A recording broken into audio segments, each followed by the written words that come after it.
Bagi yang ingin memesan buku panduan sholatnya, silahkan hubungi nomor yang ada di layar ini.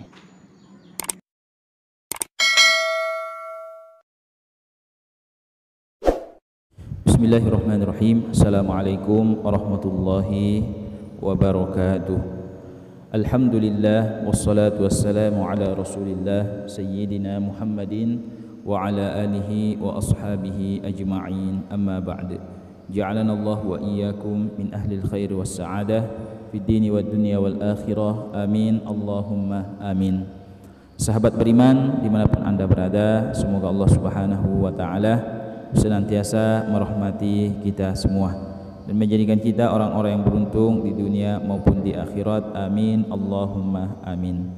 InsyaAllah pada video kali ini kami ingin membacakan sebuah pertanyaan yang masuk kepada admin Quran Online. Isi pertanyaannya, Assalamualaikum warahmatullahi wabarakatuh. Saya ingin bertanya, sholat manakah yang lebih utama untuk dilaksanakan antara sholat sunnah qobliyah dan sholat sunnah tahiyatul masjid apabila waktu mendesak dan tidak cukup untuk melaksanakan kedua-duanya? Mohon jawabannya, terima kasih.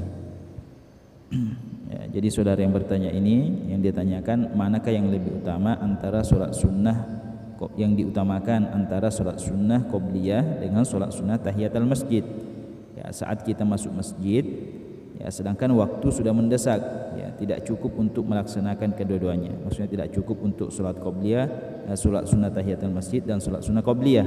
Ya, harus dikorbankan salah satunya. Manakah yang diutamakan? Ya, seperti itu ya. Baiklah, kepada saudara yang bertanya, Waalaikumsalam warahmatullahi wabarakatuh. Ya, jadi jika adanya waktu hanya cukup untuk sholat 2 rakaat saja, ya, maka antara sholat sunnah qobliyah dan sholat tahiyatul masjid, ya, maka yang didahulukan adalah sholat sunnah qobliyah. Ya, yang didahulukan adalah sholat sunnah qobliyah. Ya, dan anda secara otomatis mendapatkan keutamaan sholat sunnah tahiyatul masjid. Ya, anda secara otomatis mendapat pahala atau keutamaan sholat sunnah tahiyatul masjid. Ya, jadi misalnya anda mau sholat zuhur, datang ke masjid untuk sholat zuhur, ya, sedangkan waktu iqamah itu tinggal cukup untuk melaksanakan 2 rakaat sholat, ya, maka yang anda lakukan adalah sholat sunnah qobliyah zuhur, ya, bukan sholat tahiyatul masjid. Dengan melaksanakan sholat sunnah qobliyah zuhur misalnya, maka secara otomatis anda sudah dapat pahala sholat tahiyatul masjidnya. Ya, dan yang perlu juga dipahami bahwa makna daripada sholat tahiyatul masjid itu sendiri adalah ketika kita masuk masjid, sebelum duduk kita langsung sholat sebagai bentuk penghormatan kepada masjid. Itulah sebenarnya makna daripada sholat tahiyatul masjid. Ya, jadi ketika kita masuk masjid, ya, maka kita mendirikan sholat sebagai bentuk penghormatan kepada Allah atau bentuk penghormatan terhadap masjid.